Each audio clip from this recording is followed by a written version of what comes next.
Bom, boa noite a todos. Eu estou me sentindo honrada de estar aqui podendo falar com vocês. Um grupo tão especial que está com essa coragem de vir com esse friozinho, sair de casa, às vezes vir direto do trabalho, das aulas.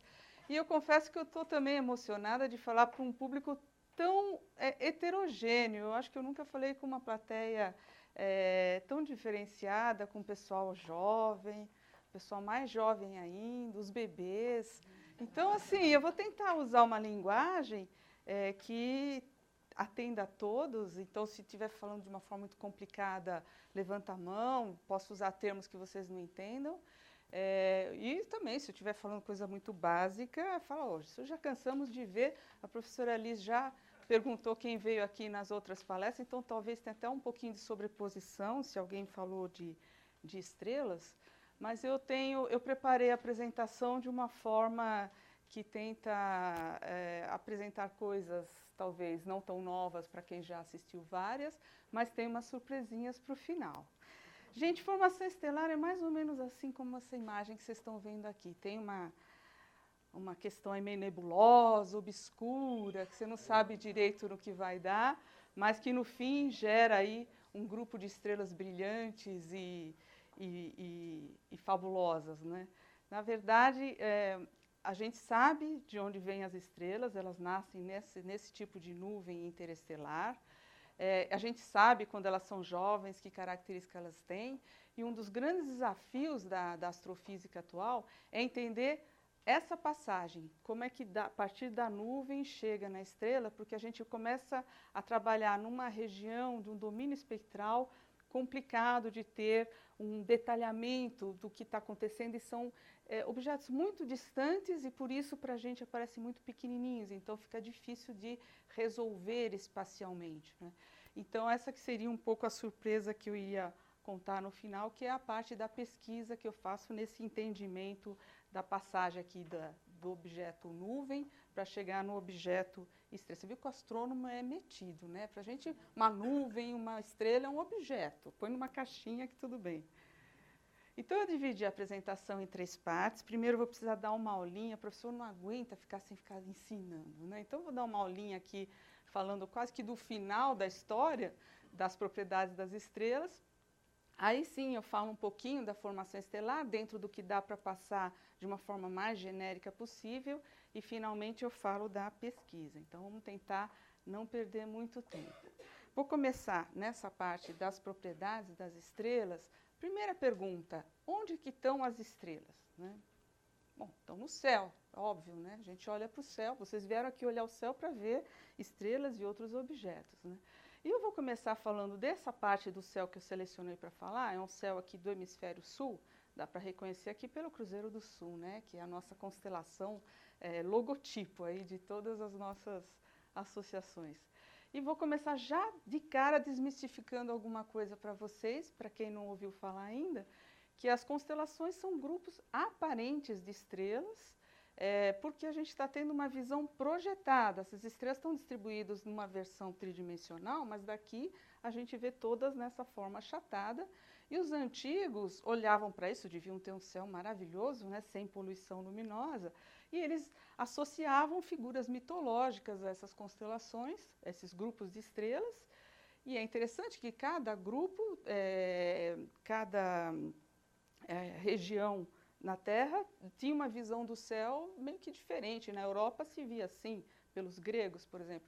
Já aqui na América do Sul, os índios viam a constelação quase que tomando o céu como um todo, usando a própria Via Láctea que está aqui, já vou falar um pouquinho, como parte dessas constelações indígenas, né? Mas então são figuras que os homens inventaram, até tem os tracinhos aí ligando, que não existe isso, a gente faz só para se orientar e ver, por exemplo, aqui o Centauro, aqui o Cruzeiro do Sul. Então eu escolhi essa região do céu porque ela tem vários elementos que eu vou abordar. Primeiro, onde é que nós estamos na galáxia? Nós estamos na Via Láctea e nós estamos dentro da galáxia. Então, nós não conseguimos daqui de dentro ter essa visão maravilhosa do que é realmente a nossa galáxia, que é uma galáxia espiral muito linda, né? Daqui a gente vê só uma faixa, né, de estrelas, às vezes até de forma bem difusa, porque elas estão muito juntas e distantes, nós não conseguimos discernir esses objetos. E aí que os gregos, vendo essa faixa brilhante no céu, deram o nome de caminho de Leite, que a gente chama de galáxia, com G maiúsculo, que é um nome, a galáxia, ou a Via Láctea, aí, vindo do latim, é a mesma coisa, é a nossa galáxia. Então, a gente tem aqui as estrelas constituindo a nossa galáxia, que é uma centena de bilhões de estrelas na nossa galáxia. Para a gente falar de estrelas em outras galáxias fora da nossa, já fica mais complicado, porque se daqui a gente já não consegue discernir muito bem, imagine nas outras galáxias, mas a gente está chegando lá, já estamos conseguindo ter equipamento para ver mais longe. Então, tudo que eu vou estar falando aqui, na parte de formação estelar, é da nossa galáxia, é da nossa região mais próxima. Tá? Um outro elemento que tem aqui, que eu quero chamar a atenção, já vou chamar a atenção das duas, são essas estrelas, Alfa Centauro, que vocês já ouviram falar, porque a estrela mais próxima do Sol está a cerca de 4 anos-luz apenas, e é a mais brilhante da constelação do Centauro. Já na constelação do Cruzeiro, a gente tem, por exemplo, Gama Crux, que até você percebe um brilhozinho mais avermelhado, né? Dá para ver? O pessoal aí do fundo está conseguindo ver um pouquinho avermelhado? É porque ela é avermelhada mesmo, né? E aí, nota que interessante, né? Aqui quase tem o mesmo brilho que essa, um pouquinho mais aqui, né? E vocês acham que então essa estrela é realmente mais brilhante que essa? É igual? Então, vocês já sabem a resposta, né? Pode ser que essa aqui seja muito mais. Pode ser não, porque se aqui ela está quase que equiparada, ela certamente é mais brilhante, porque ela está a 90 anos-luz, enquanto que a Alfa Centauri está a apenas 4. Ou seja, para chegar lá em Gama Crux, a luz, que, que tem a velocidade mais rápida que a gente conhece, leva 90 anos para chegar. Então, se ela está parecendo brilhante aqui como a Alfa de Centauro, é porque ela é muito mais brilhante. E a distância realmente vai afetando o brilho que a gente observa. Então, todos esses elementos que eu falei aqui, eu vou estar abordando para falar das características das estrelas. E, finalmente, eu vou falar da parte mais, que vocês estão mais interessados, a formação estelar. Vocês sabiam que aqui, essa região mais escura da galáxia tem o nome de saco de carvão? Porque os antigos olhavam e viam quase que um buraco na galáxia ali. Eles falavam, ali não tem estrela. Hoje a gente sabe que as estrelas na galáxia estão distribuídas uniformemente no plano da galáxia. O que você pode ter, que é o caso dessas regiões mais escuras aqui, é a presença das tais nuvens interestelares, que são constituídas de gás e de poeira, que bloqueiam a passagem de luz das estrelas que estão atrás dessas nuvens, ou seja, entre nós, observadores, e as estrelas do fundo da galáxia. Então, essas nuvens são tão densas que elas não deixam passar a luz das estrelas que estão lá, sim, né? Mas a gente não está conseguindo ver. Para conseguir observar mais profundamente na galáxia, a gente precisa ir para outros comprimentos de onda do que a luz visível, que é essa que a gente enxerga com os nossos olhos, e os telescópios ópticos. A gente usa infravermelho, a radioastronomia, para conseguir suplantar o problema dessa grande quantidade de gás e poeira. Então, vamos em frente, que eu já situei vocês. As estrelas são todas iguais? Não, acabei de mostrar, né? A Alfa de Centauro é mais branquinha, menos brilhante, a Gama do Cruzeiro é mais avermelhada, mais brilhante. Então, nós vamos falar primeiro dessa questão da classificação, que a gente faz com base na cor, que por sua vez está diretamente relacionado com a temperatura, e também o raio, que está relacionado com o diâmetro da estrela, o tamanho da estrela. Se você olhar a constelação de Órion, então aqui lembrando a história da mitologia, né, que Órion representa um caçador, e nós conhecemos bem aqui no Brasil, na verdade, essa parte da constelação que são as chamadas Três Marias, e os gregos viram esse caçador como tendo aqui essa estrela que é a mais brilhante da constelação, Alfa, como sendo o ombro do caçador. A segunda mais brilhante, que é Beta, está aqui na parte do tornozelo do caçador. E as Três Marias correspondem aqui ao cinturão de Órion, tá?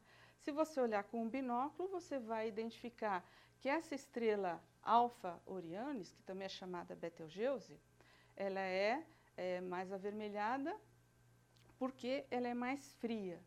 E essa estrela que é mais quente, Beta Orionis, que é conhecida também por Rigel, ela tem essa cor azulada porque ela tem uma temperatura maior.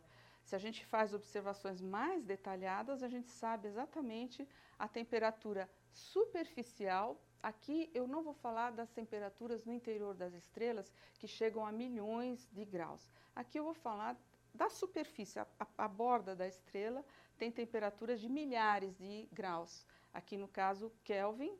Então, a temperatura na superfície de Betelgeuse, que é mais avermelhada, é 3.000 Kelvin, e de Rigel, que é azulada, é quase 15.000, ou seja, 3 vezes mais quente que a outra, né? Então, o que a gente tem é que a cor depende diretamente da temperatura da estrela, tá?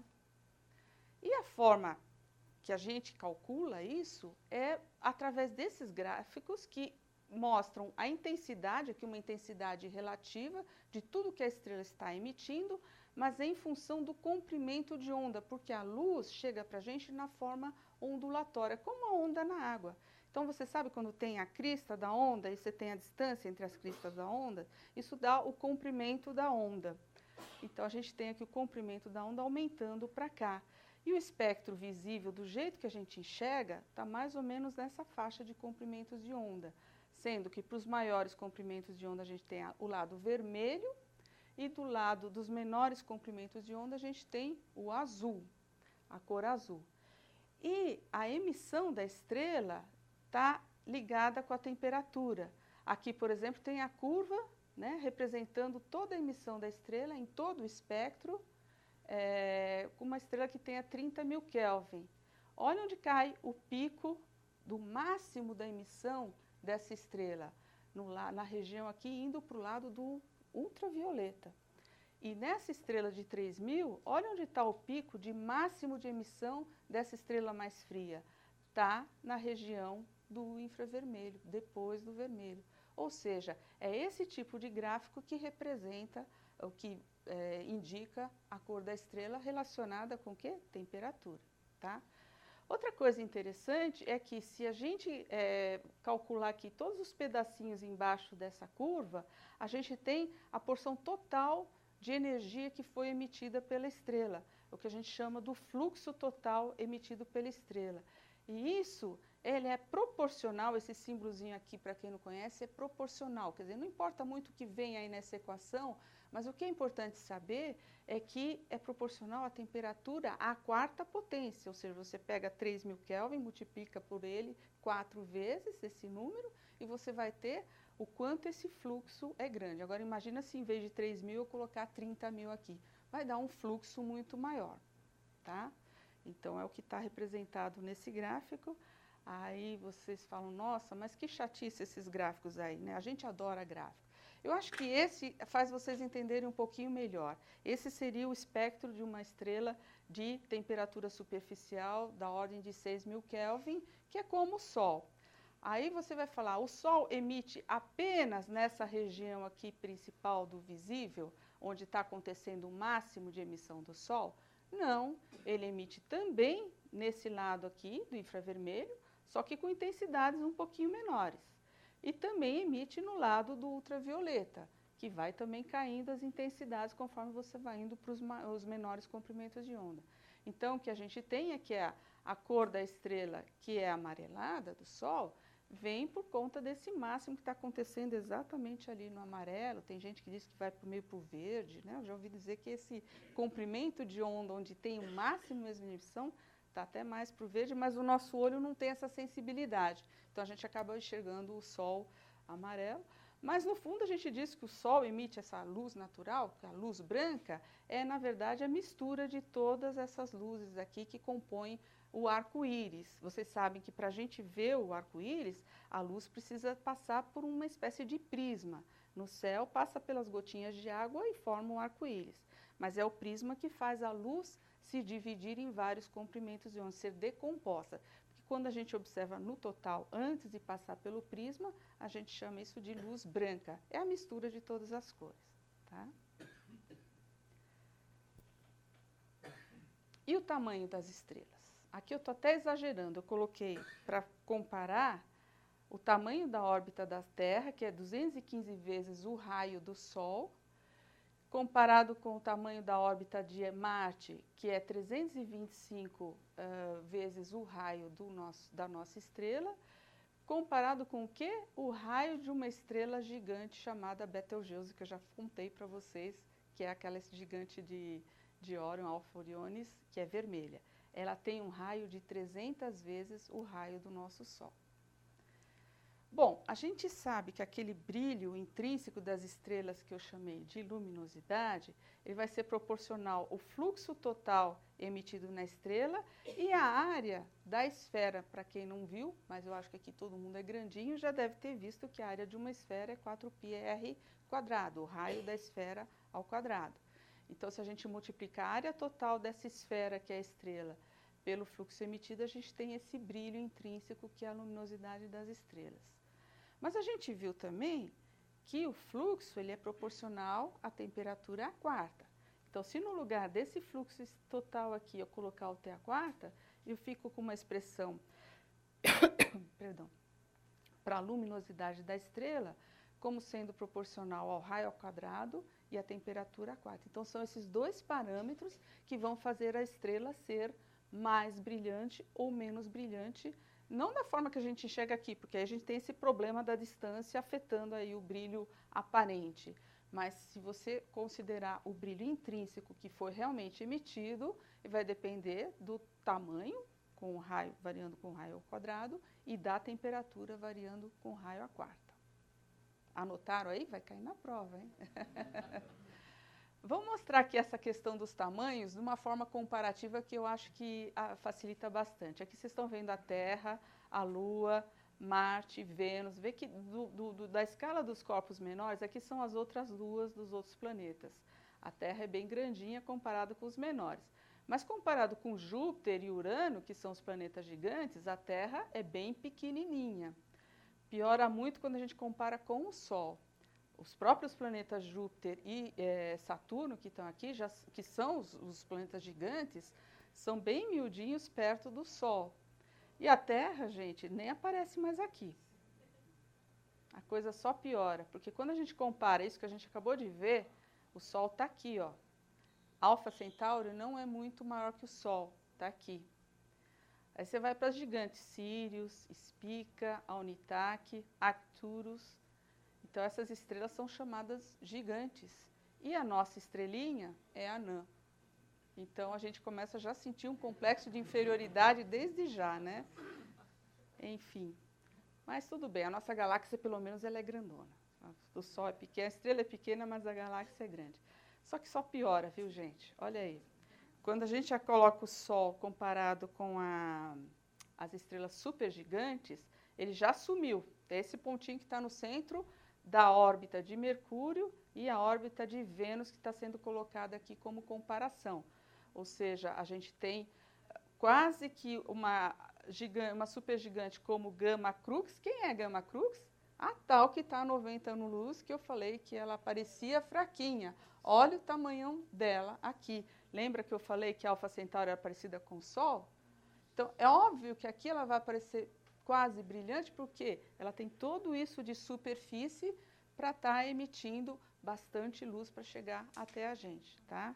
Então, é desses tipos de estrelas que a gente vai falar logo mais nas comparações das estrelas. Isso, como é que a gente compara esses diversos tipos de estrelas? A gente usa um diagrama chamado HR, já vou contar por quê. Aí vocês vão poder chegar em casa e se exibir para todo mundo em casa, que vocês sabem o que é um diagrama HR. E falar um pouquinho de aglomerados estelares, até porque o Tasso já me contou que vocês vão conseguir, eu espero, observar alguns aglomerados estelares hoje, né?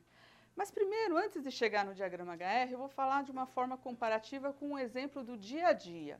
Quem é pai e mãe aqui já deve ter visto na vida alguma coisa como isso aqui, né? Vocês estão reconhecendo? É uma comparação de peso e altura para cada idade que a criança tem, né? É azulzinho porque é de menino, das meninas era cor-de-rosa. Pelo menos no meu tempo era assim, não sei como é que está hoje em dia, né? Então, vamos acostumar com gráfico, gente. A gente tira muita informação de gráfico. Então, aqui a gente está vendo, nessa parte de baixo, essa escala em peso, em quilos. Aqui está a idade em anos. E aqui em cima, a altura em centímetros, tá? Então, eu peguei aqui uma criança entre 10 e 11 anos. Se a gente subir aqui na curva, chega nessa curva mais grossa dessa distribuição de peso, a gente tem que, em média, na população brasileira, ou seja, 50% da população, tem uma tendência de, quando está entre 10 e 11 anos, ter um peso um pouquinho maior do que 32 quilos.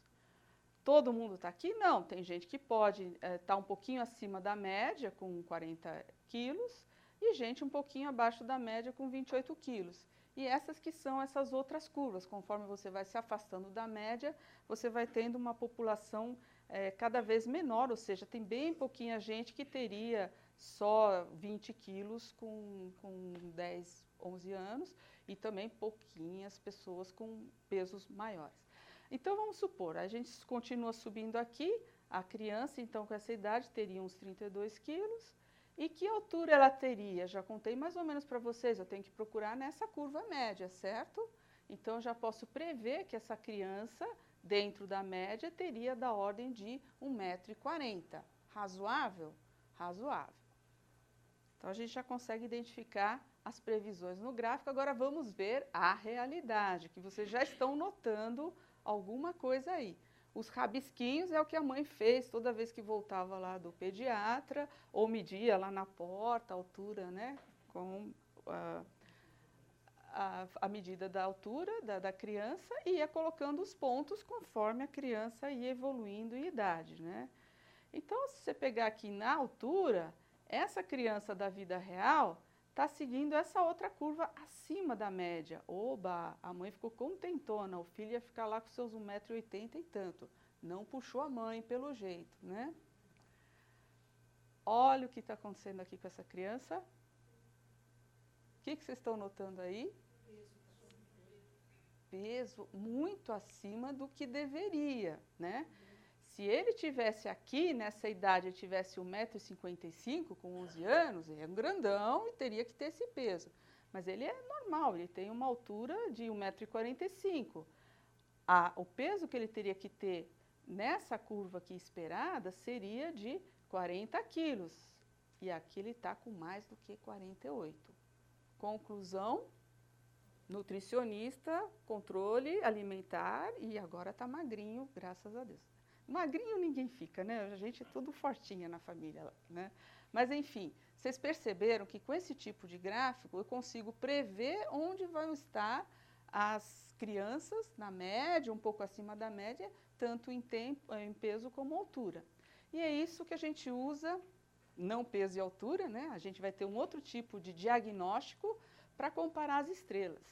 E essas classes de estrelas, elas estão baseadas nessa luminosidade que eu falei para vocês, que é o quanto ela realmente está irradiando em função do seu tamanho e da sua temperatura, comparado, então, com a própria temperatura superficial. Então, a gente vai procurar correlacionar esses parâmetros e comparar diferentes estrelas que têm diferentes tipos espectrais. O que é um tipo espectral? É alguma coisa que está relacionada com a temperatura e, portanto, com a cor.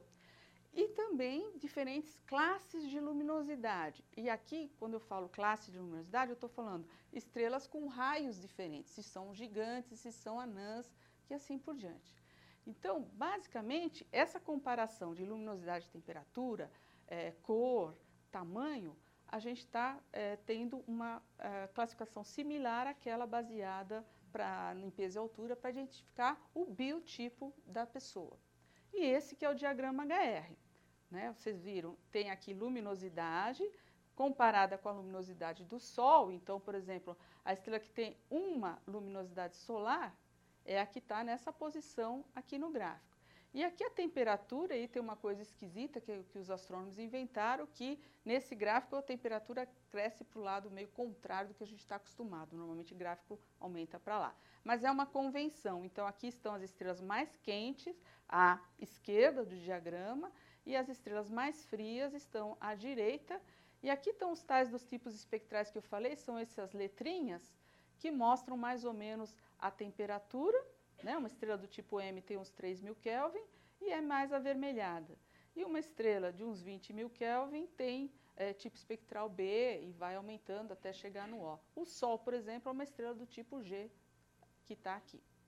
E aí a gente tem também essas linhas azuis mostrando o quê? O tamanho da estrela, os raios. Então, por exemplo, uma estrela que tenha um raio solar é aquela que tem o mesmo tamanho que o Sol. Então, aqui para o lado, subindo para o lado direito, a gente tem os maiores raios, chega até 1000 vezes o raio do Sol, e para o lado oposto, caindo para cá, tem os menores raios em termos de raio solar.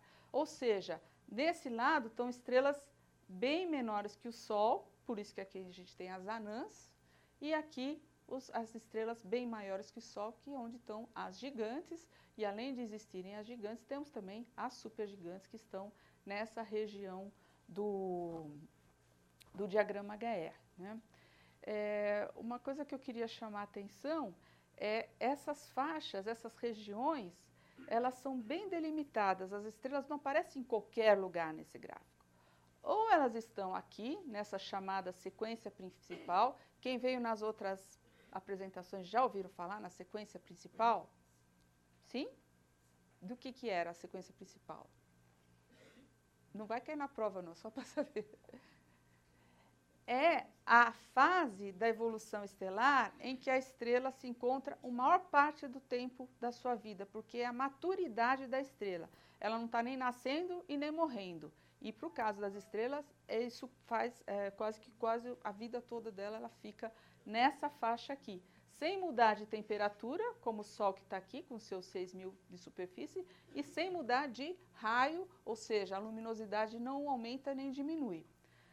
Aí depois, conforme a estrela evolui, ela pode mudar e ficar em posições diferentes aí no diagrama HR, tá? Ah, esqueci de contar por que é HR, né? Muita gente vai falar assim, porque nesse eixo é H e nesse é R, né? Nada a ver, gente. É o Hertzsprung, que aliás é um cara bem moderninho, esse cabelo, tem um aluno que tem um cabelo igual a esse aqui. E o Russell, né? Eles trabalharam juntos e elaboraram esse diagnóstico que a gente usa até hoje. Na vida real, se você colocar várias estrelas nesse gráfico, comparando luminosidade e temperatura, você tem toda essa distribuição de estrelas na sequência principal, na região de anãs brancas, supergigantes e as gigantes aqui. E aqui eu estou introduzindo, além dos raios que eu já tinha contado para você, as idades. O tempo de vida de uma estrela como o Sol que está aqui, né, é da ordem de 10 bilhões de anos. Para uma estrela com uma massa menor que o Sol, passa a ser 100 bilhões de anos e vai aumentando até conforme chega aqui mais embaixo. São as estrelas que vivem mais, são as de baixa massa. As de alta massa, gente, eu estou falando massa, é quantidade de gás hidrogênio que tem dentro da estrela. Isso que é a massa das estrelas, a quantidade de material que ela tem para transformar em energia. A massa das estrelas de massa 30, 60 massas solares tem menos do que 10 milhões de anos de vida. Percebeu? 10 milhões é bem menos do que 10 bilhões, 1000 vezes menos. Tá? Tudo isso, gente, está relacionado com a evolução estelar. Tá? A estrela fica um tempão aqui na sequência principal, numa posição única, e depois ela faz uma espécie de caminho em que ela esfria e aumenta de raio. Então, ela vem para a região das gigantes, tá? Por causa das instabilidades que vão ocorrer lá no interior da estrela. E ela acaba depois, uma estrela como o Sol, vindo parar aqui nessa região das anãs brancas. Mais ou menos assim, tá? Uma estrela como o Sol, como é que ela evolui? Então, aqui está meio estilizado o meu diagrama HR, temperatura para cá, luminosidade para cá. O Sol fica o tempo todo com essa carinha que ele tem atualmente. Quando acabar o hidrogênio, não de toda a estrela, vai continuar tendo bastante hidrogênio na estrela, mas naquela região mais interna da estrela, que está provendo energia, que está saindo e sustentando a estrela contra o colapso gravitacional, porque basicamente é isso, a estrela tem tanto gás que a tendência seria ela implodir, né, por ação do seu próprio, da sua própria ação gravitacional. mas como ela tem uma produção de energia, há uma pressão de radiação que sustenta todo esse material de cair contra o colapso, tá? Mas se lá no centro acabar o hidrogênio, e por que ele vai acabar? Porque ele está se transformando em um outro elemento, que é o hélio, e ali depois não vai ter condições do próprio hélio se transformar num outro elemento para continuar produzindo energia, ou seja, encerra-se a produção de energia no núcleo principal da estrela e ela começa a produzir energia nas camadas mais externas e aí a estrela não aguenta e se desarranja totalmente e sai dessa região aqui de temperatura e luminosidade e vai para, olha, vai para não significa que ela foi embora no espaço, ela vai mudar de posição nesse diagrama para uma situação de uma superfície mais fria e maior, por isso ela vai ficar aqui, numa maior luminosidade e menor temperatura, que é a chamada gigante vermelha. Então, gente, a gigante vermelha é uma estrela que está caminhando para a morte. Vi lágrimas em alguns olhos aqui, hein? Acontece, né? E ela, nessas instabilidades, acaba se desacoplando, a parte mais externa sai da estrela, então ela fica mais ou menos com essa cara aqui, até chegar nesse ponto, não é a mesma, viu, gente? Não dá para ver isso acontecendo com o mesmo objeto. Mas aí depois ela fica com uma cara assim, que todas as camadas mais externas da estrela já estão se desconectando da parte central, que virou o que era o caroço quente da estrela que continua ali. Então essa parte aqui mais fria vai se desfazendo, é o que a gente chama de nebulosa planetária, não tem nada a ver com nebulosa nem com planeta, viu, gente? É a estrela, uma fase da estrela morrendo, moribunda aqui. E aí ejeta toda essa camada externa e sobra apenas o quê? A anã branca, olha que pequenininha. Ela tem o tamanho comparável com o da Terra, só que a quantidade de massa é metade do que tinha no Sol. Imagina como é denso esse objeto. Ainda muito quente, mas pouco luminoso. Por quê? Superfície pequenininha, não tem por onde emitir. E aí acaba esfriando e ela vira uma anã negra e acabou tudo. Morreu. Simples assim. Aí fala bem rapidinho das famílias das estrelas, e a gente, quando compara as estrelas em forma de grupos, daqueles grupos que nasceram juntos, a gente consegue direitinho avaliar como está o estado evolutivo daquele aglomerado, né? E por que eu estou pondo aí um monte de abelhinhas? Alguém tem ideia? É assim, gente, a gente usa esse termo aglomerado de estrela que para vocês pode não significar nada, porque a palavra aglomerado a gente usa para outras coisas. Os portugueses usam em Portugal o termo enxame de estrelas, que eu acho muito mais interessante, porque realmente diz o que eu estou querendo falar, um grupo de estrelas como se fosse um enxame, tá? Mas aqui no Brasil a gente usa aglomerado e, bom, ficou assim, e se eu falar para os meus colegas profissionais, olha, eu estou estudando um enxame de estrelas, tá? Vão rir de mim, né?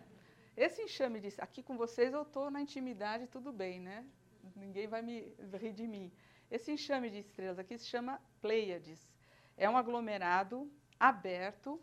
Aberto porque a gente não sabe se essas estrelas vão continuar ali na mesma região onde elas se formaram. Com o tempo, esse grupo pode se desfazer porque não está ligado gravitacionalmente, né?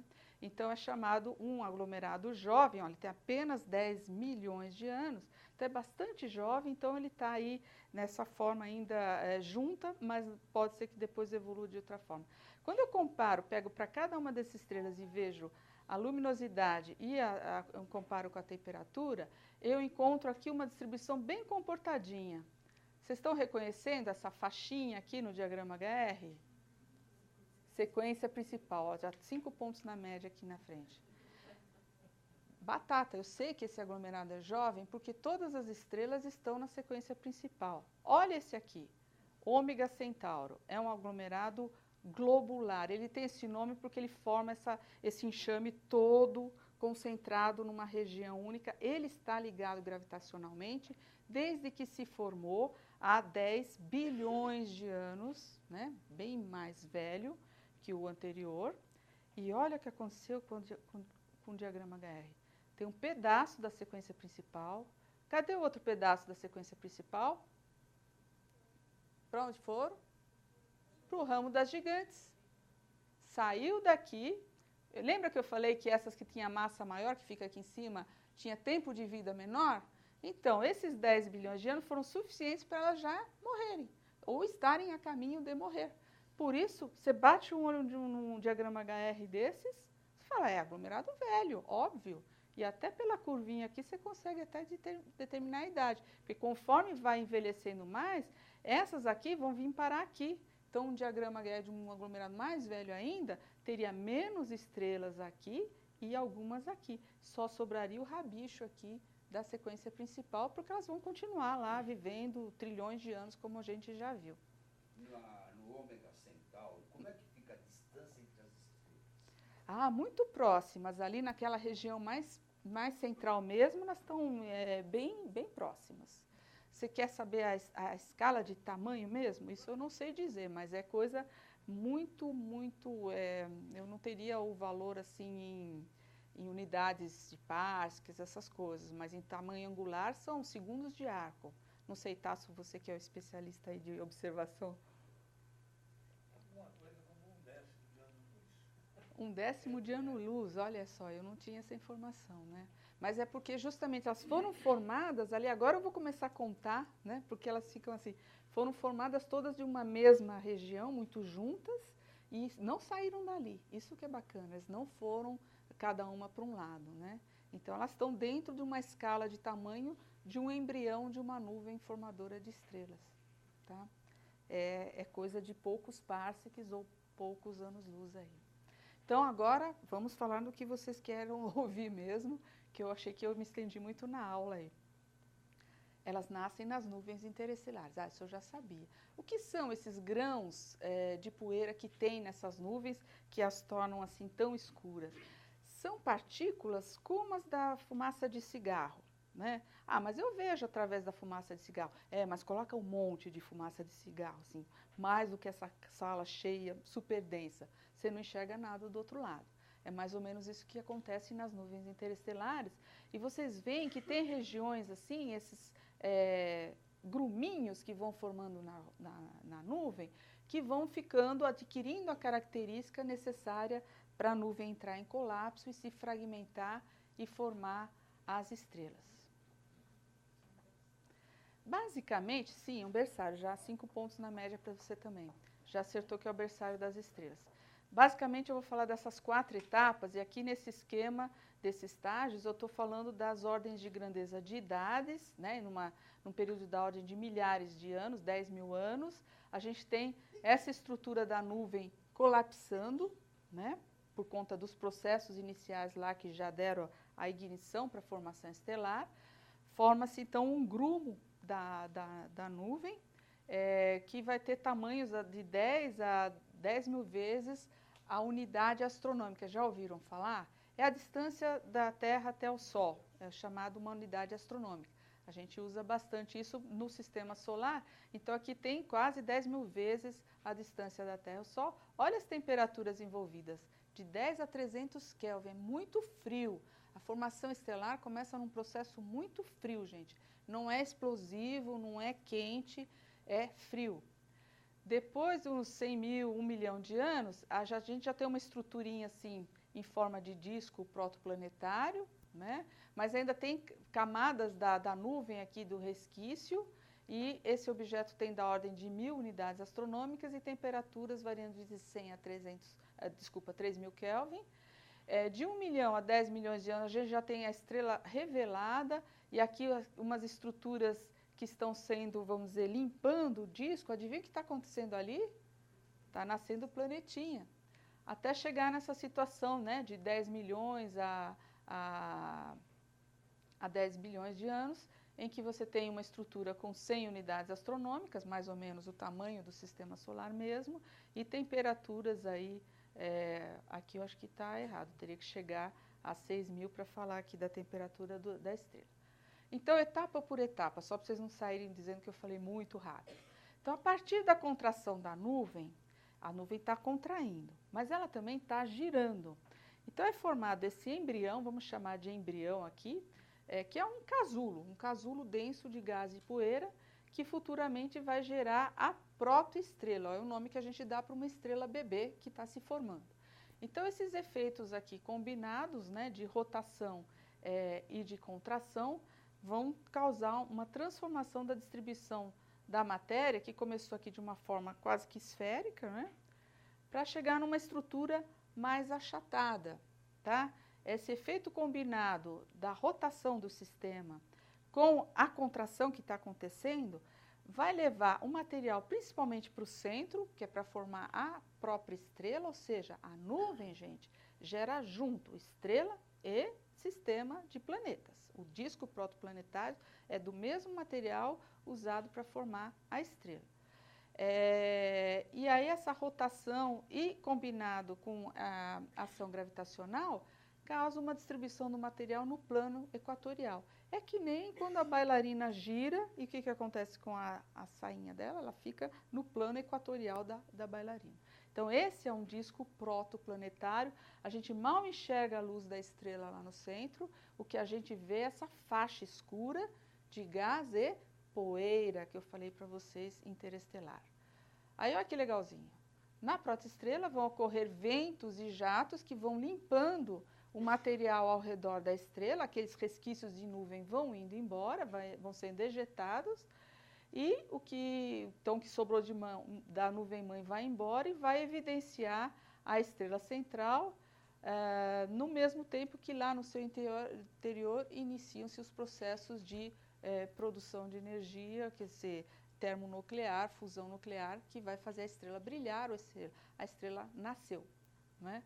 E aqui está exagerado nos tamanhos, não é nada disso, mas assim, só para vocês terem uma ideia, que no disco protoplanetário, os grãos de poeiras vão se aglutinar para formar os planetesimais, que são corpos menores do sistema solar, e que, por sua vez, se colidem para formar os corpos maiores, como asteroides, cometas e planetas, até chegar no estágio do sistema solar que a gente conhece hoje. Também não tem nada certo nessa figura, porque as escalas não estão mantidas nem no tamanho, nem nas distâncias, mas é só para dar uma ideia de onde que veio a formação dos planetas e da estrela, tá?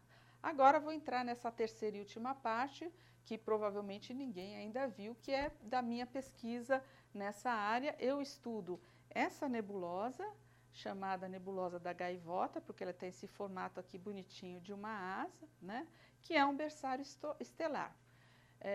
Na prática, a gente não trabalha assim com as imagens bonitinhas, né? A gente tem uma visão mais crua da nuvem, em preto e branco mesmo, mas vocês veem que tem um nível de detalhamento muito maior aqui, né?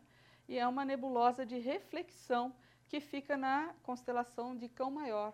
Então, essa nebulosa recebe, essa região como um todo, recebe o nome, vamos dizer, profissional de Canis Major R1, que a gente vai abreviar por CMA-R1 para encurtar toda vez que eu for falar dessa nebulosa.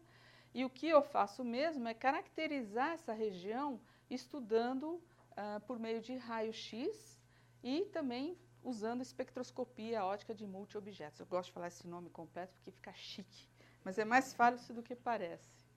É claro que a gente não trabalha sozinho, né? Isso aqui é coisa que vem desde o tempo de doutorado dessas minhas duas ex-alunas que trabalharam comigo no mestrado e agora são pós-doutorandas, a Beatriz Fernandes e a Thaís Santos Silva, que trabalharam também lá em Paris com o meu ex-supervisor de pós-doutorado. Então, é quase tudo em família, né? Eu trabalhei com ele nessa nuvem e as minhas orientadas também, e formamos um grupo aí que está desvendando esses mistérios, e para colaborar na família também tem o Aníbal, meu marido, que é astrônomo também, e hoje é diretor lá na Universidade Federal do ABC, do curso de Engenharia Aeroespacial.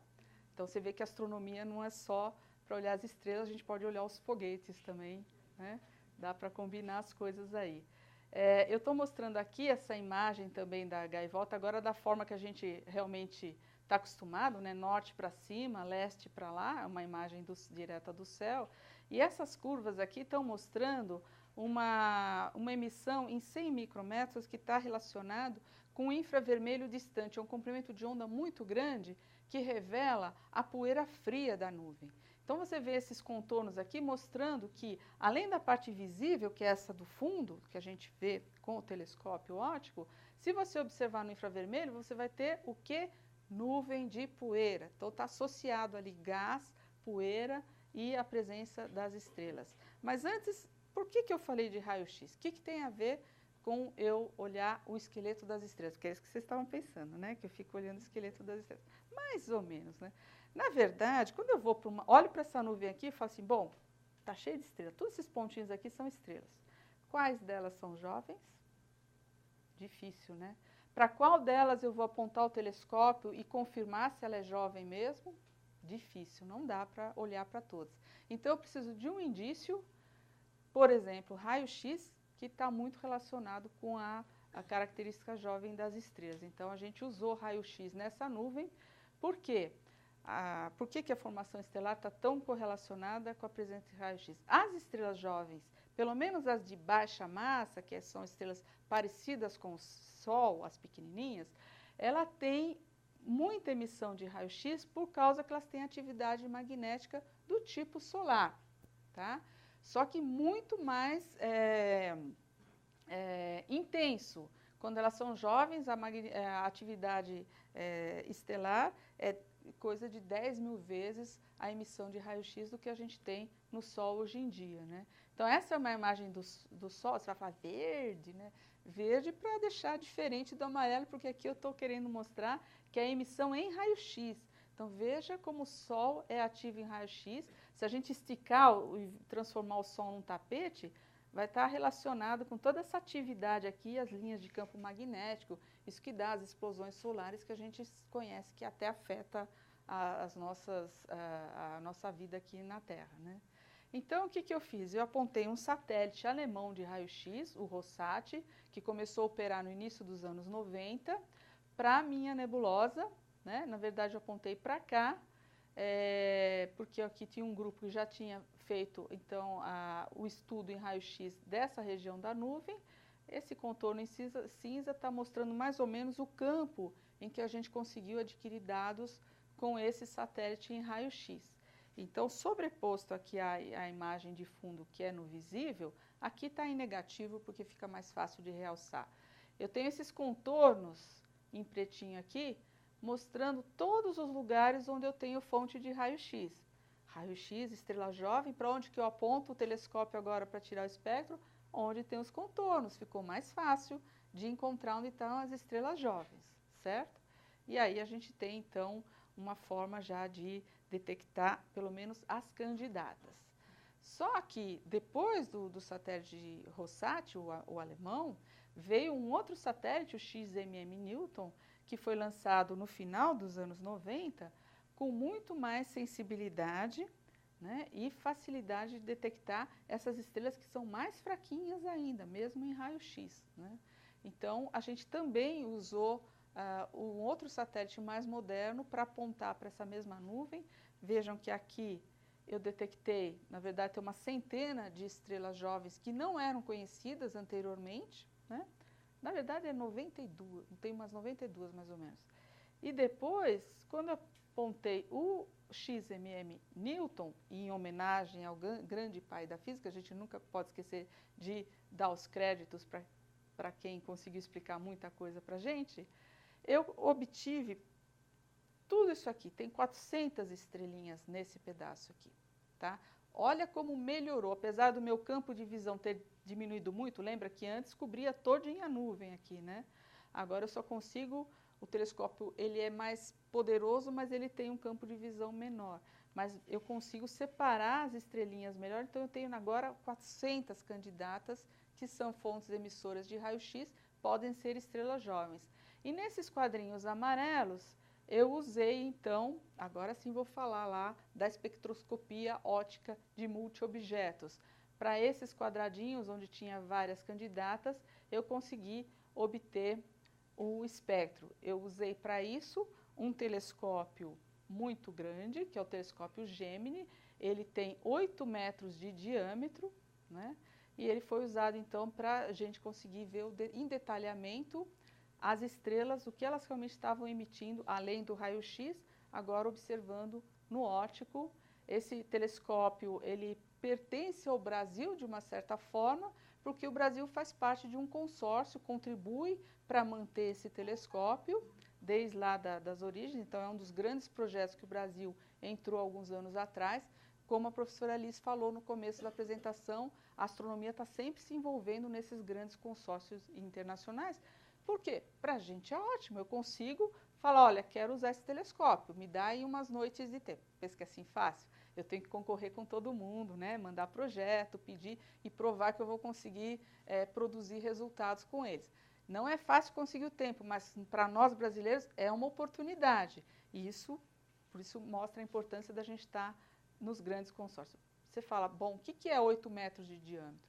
É isso, gente. É quase essa sala aqui. É um espelho de um telescópio que é tão grande que você precisa de ter atuadores aqui trabalhando embaixo do espelho que fazem correções de até 1/10.000 vezes a espessura de um fio de cabelo. Ele consegue alterar a superfície do telescópio, porque se ele não for perfeitamente liso, a interação da luz com essas imperfeições pode estragar totalmente a imagem, né? Então, é um espelho fantástico.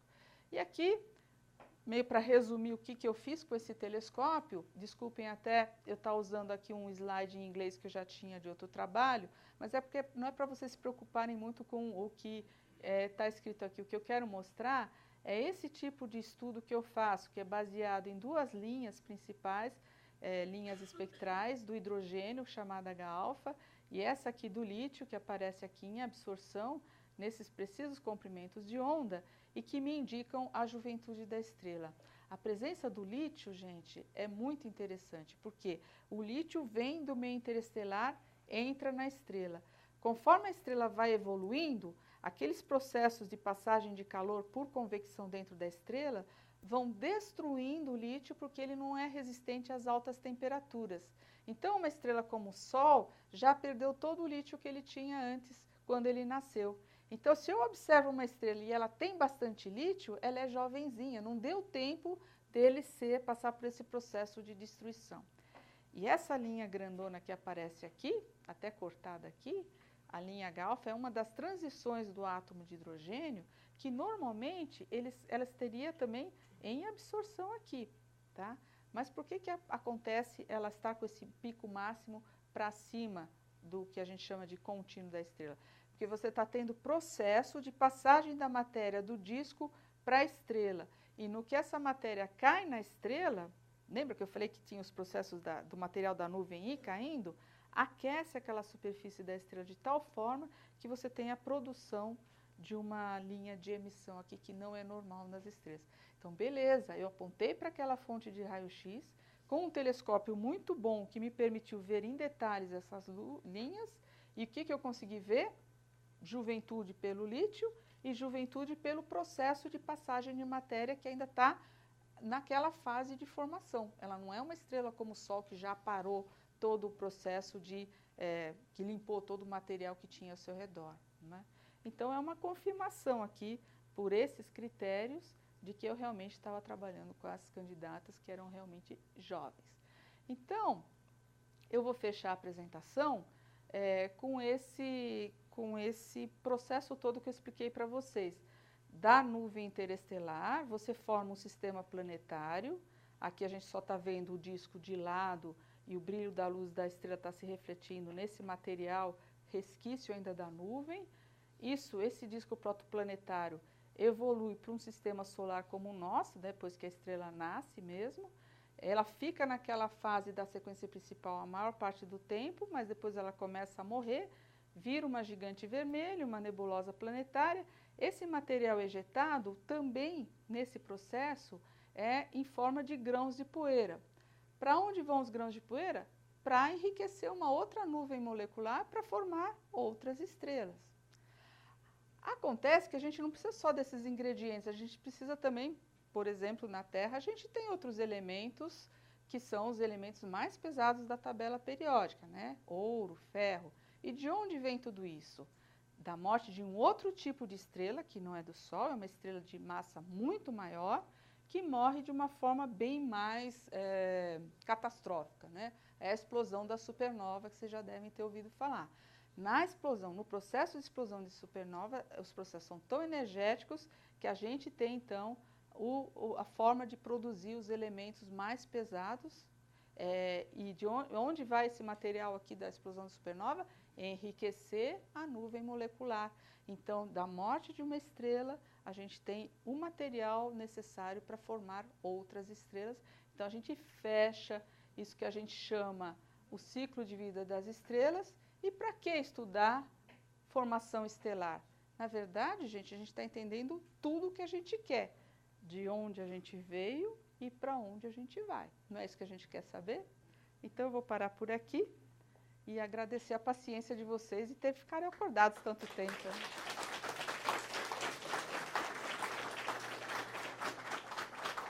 Deixa eu ver ali minha água.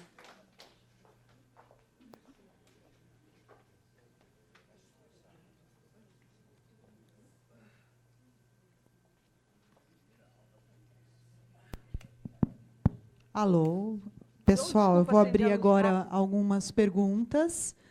Já tem uma pessoa na fila. Quem quiser fazer pergunta para a professora, levanta a mão. Temos 2 pessoas na fila, 3.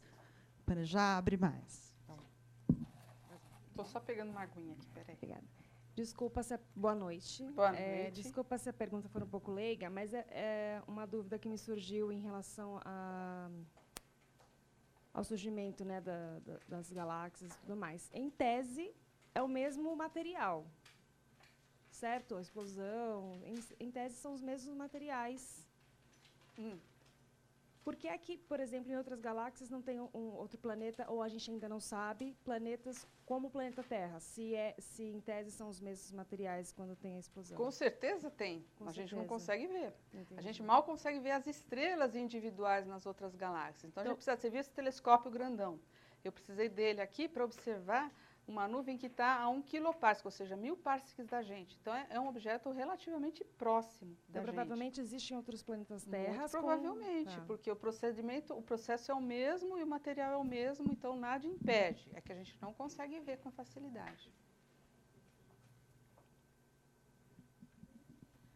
Oi, boa noite. Boa noite.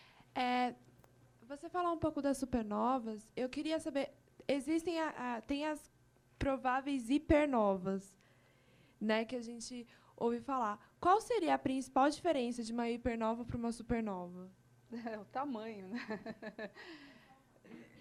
Na verdade, as estrelas de massa muito, muito grande, a gente não tem assim muito como entender bem, porque são muito poucas, né? E eu não sou da área, talvez até a Alice, que trabalhou com Augusto Daminelli, que trabalha com estrelas massivas, possa até falar alguma coisa assim. Mas a diferença básica, ela estaria nessa situação de massa muito maior do que essas que geram supernova, né?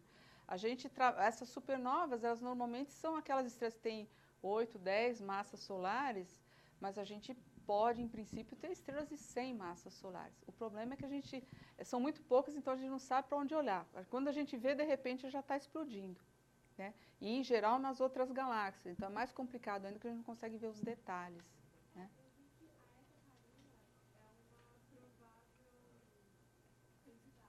A hipernova? Então, provavelmente por causa da massa maior. Essa é uma das sortes que a gente tem, que a gente está acompanhando a Eta Carina, eles, né, do grupo, desde de vários anos atrás. Então, eles estão conseguindo fazer uma modelagem e prever as erupções, essas erupções que eu falei da fase de supergigante, de gigante aqui, eles estão acompanhando. Então, de repente, já tem aí essa indicação de quando ela explodir vai ser como uma hipernova. Acho. Oi, boa noite. Eu queria perguntar, referente às nuvens interestelares, se seria possível que uma delas obstruísse a visão de uma estrela que estaria mais próxima de nós, tipo, menos que 4 anos-luz. As nuvens interestelares mais próximas estão a uns 100 parsecs da gente. Então, elas vão obstruir a passagem da luz de estrelas que estão a mais do que 100 parsecs. Não tem como essa região aqui que a gente chama de vizinhança solar estar obstruída, tá?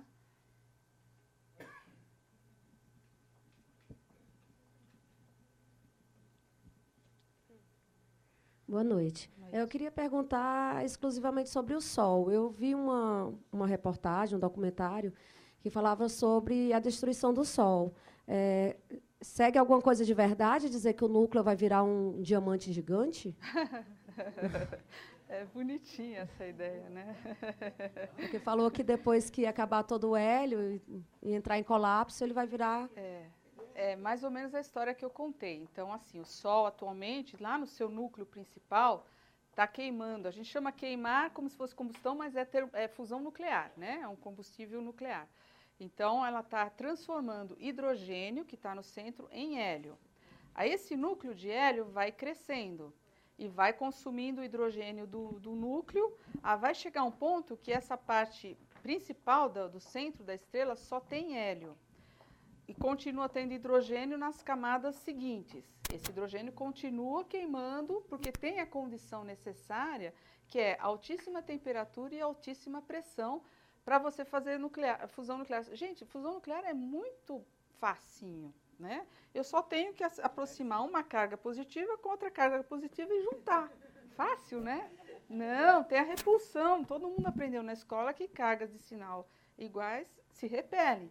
Então, você precisa ter uma pressão muito alta e uma temperatura muito alta para elas terem tanta energia cinética que colidem e fazem a fusão.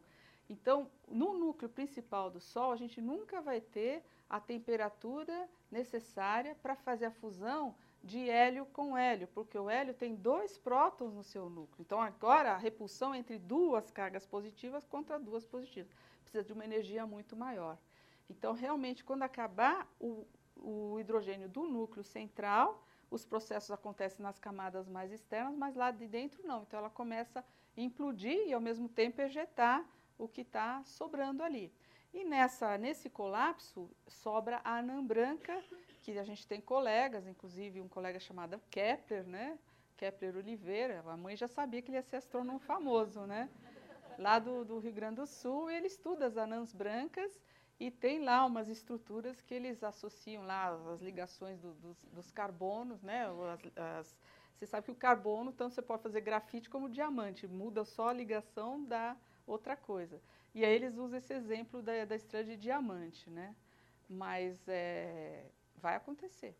Sim, o Sol vai virar uma anã branca. Em resumo, é isso que eu acho que é melhor a gente lembrar. Oi, Jane. Aqui, Oi. você falou sobre a nebulosa do seu estudo, que ela é uma nebulosa de reflexão, certo? Sim. Qual que são as características da nebulosa de reflexão e a de absorção? Na verdade, a gente tem 3 nuvens, 3 tipos. A escura, né, que talvez é o que você esteja chamando de absorção, que na verdade você não deixa passar a luz da estrela, por causa da alta densidade de poeira ali.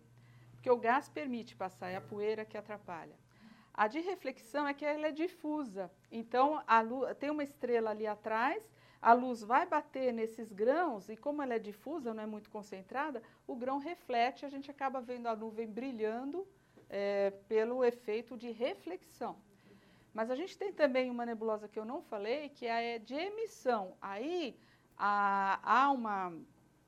os fótons muito energéticos que saem das estrelas vão interagir com as moléculas ou com os átomos, os elétrons que estiverem livres ali na nuvem, e vai haver uma emissão da própria nuvem. Então, é o que a gente chama de nebulosa de emissão. Ela brilha também, mas a gente sabe que é um brilho próprio, não é só a reflexão da estrela que está lá escondidinha.